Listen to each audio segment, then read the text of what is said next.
Hey everyone, welcome to another installment of Harry Potter Theory.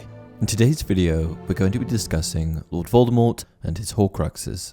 More specifically, we're going to be discussing his choice of Horcruxes, actually one in particular, Nagini. A Horcrux is an object in which a dark witch or wizard has imbued part of their soul, and the ultimate goal when creating Horcruxes is to achieve immortality. It's certainly not well-known magic, and that's because it's excessively evil. Perhaps the most sinister aspect of creating a Horcrux is that in order to produce one, you must murder someone.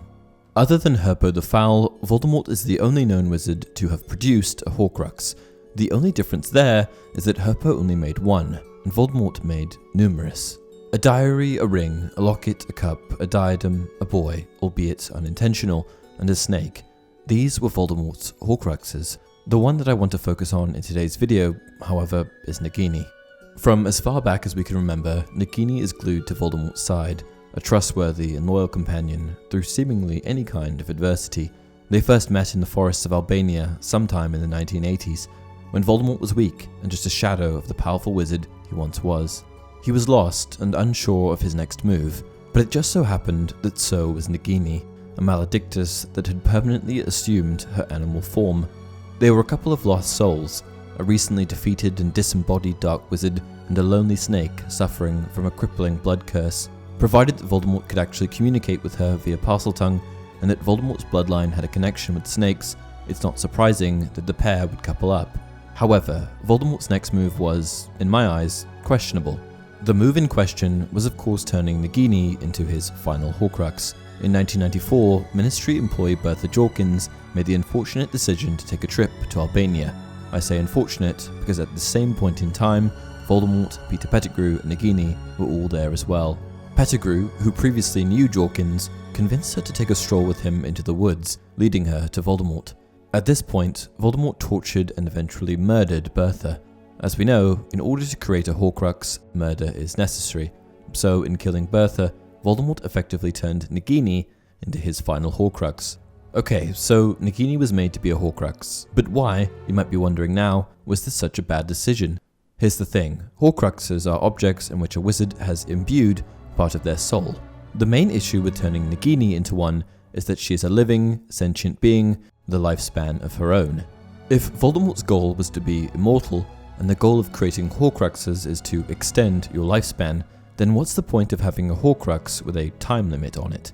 Even if a maledictus lives for a long time, they are still going to die eventually. So Voldemort's decision to turn Nagini into one was fundamentally flawed. Dumbledore actually discusses the risks of using a living thing as a Horcrux in the book. I don't think so, said Dumbledore. I think I know what the sixth Horcrux is.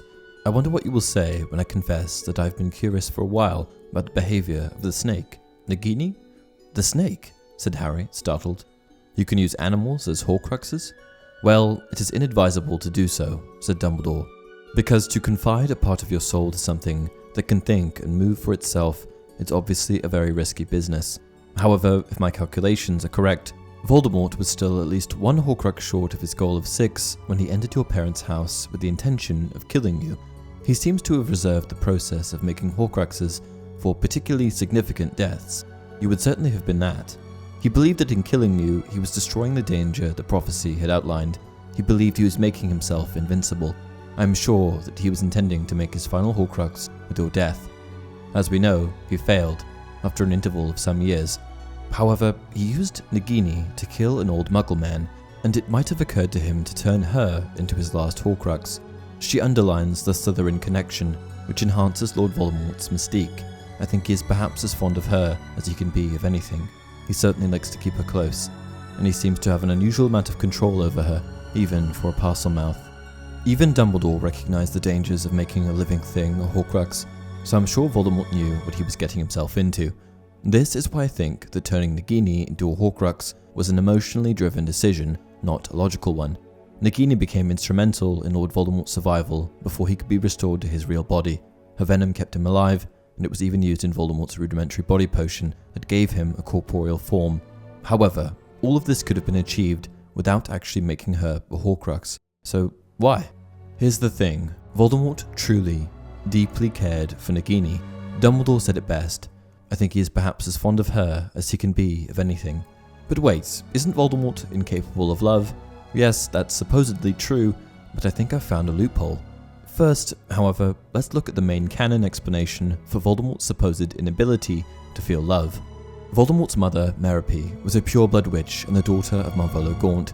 She grew up in Little Hangleton, and it was there that she developed an obsession with a muggle that lived nearby, Tom Riddle Sr., Voldemort's father. One day, Merope decided that she would concoct a love potion to give to Riddle, forcing him to fall in love with her. When he drank the potion, he became infatuated with her, and it wasn't long before Merope was pregnant with Tom's child. After a while, however, Merope, hoping that Tom would genuinely love her without the potion, stopped giving it to him. Unsurprisingly, when Tom came out of the trance, he simply fled back to Little Hangleton, abandoning her. After he fled, Merope fell into a deep depression and stopped using magic entirely. On New Year's Eve in 1926, she went to an orphanage and gave birth to her son, Tom Marvolo Riddle, Lord Voldemort. Tragically, Merope died shortly after Riddle was born, the result of a broken heart. Merope's death meant that she was never there for Tom, and he grew up without any concept or notion of love.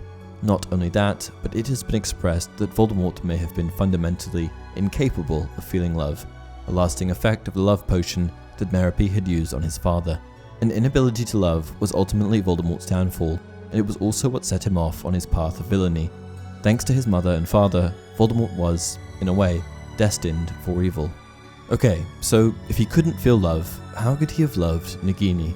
Well, in an interview, J.K. Rowling actually somewhat opens up the possibility that Voldemort could feel love.